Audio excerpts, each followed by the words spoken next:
Yeah, hi there, TK. This is Michael. I am the founder, owner, and the materials writer for all of your lessons at STELT, the 7-step system to pass the TOEFL IBT, and you completed, it looks like, my integrated writing practice test number 9. Let's take a look at what you said.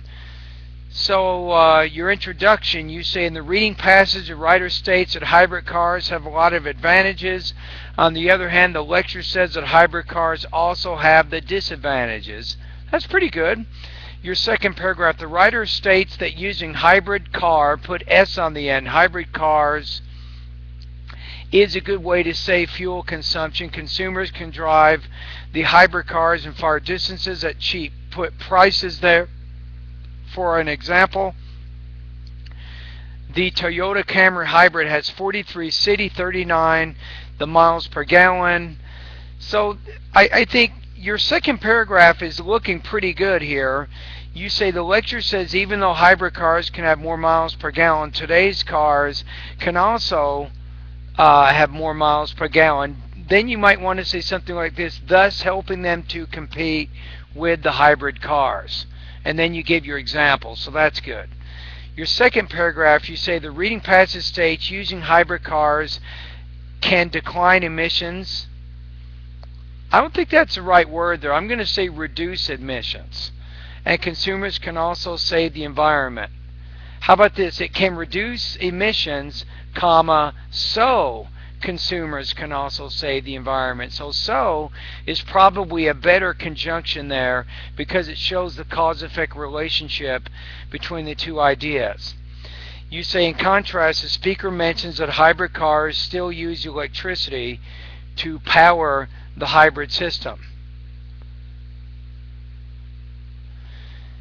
According to the U.S. environment, okay, something you're not saying here that you want to point out in the reading passage is it's saying that electricity is needed to produce hybrids. That's the idea you want to point out. Even though they save in emissions, they still need a lot of electricity in order to manufacture the car. So that's an idea you didn't quite really connect to, I think, in that second paragraph that you should point out. Okay, let's get to the final paragraph. You say hybrid cars, that battery, maybe say batteries for hybrid cars has dramatically developed. I'm going to say not developed, but improved. I think improved is a better word there, because if you look at what it's saying in the actual listening passage,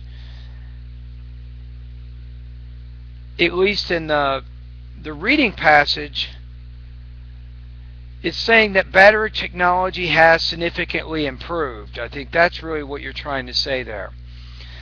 Okay, now the next thing, when you talk about the listening, you say the battery in hybrid cars increases more weight to the car that directly affects, you want to say, directly affects the loss of miles per gallon in hybrid cars. Furthermore, the cost of battery replacement is more expensive than saving. How about this? It may be more expensive than saving the gas price. If we look at the listening passage, what does it say at the very end there? It says, if a battery has to be replaced, the cost to replace the battery may erase all dollars previously saved. So it might do that. So I think that your sentence and your essay has too strong of a tone and doesn't exactly match the tone that you see in the actual listening passage. Alright, so let's take a look at your scores. So what do we have? I think that we have a little bit of misrepresentation maybe as you're talking about the second point in the listening passage, and you've misrepresented the information a little bit, I think, that third point in the listening. So some minor problems discussing the information in the listening, but still, I think you have a pretty strong response here.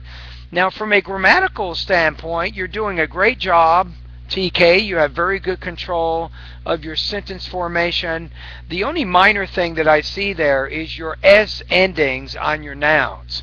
In many cases, you're not using plural nouns when you could use plural nouns, but that's kind of a minor problem.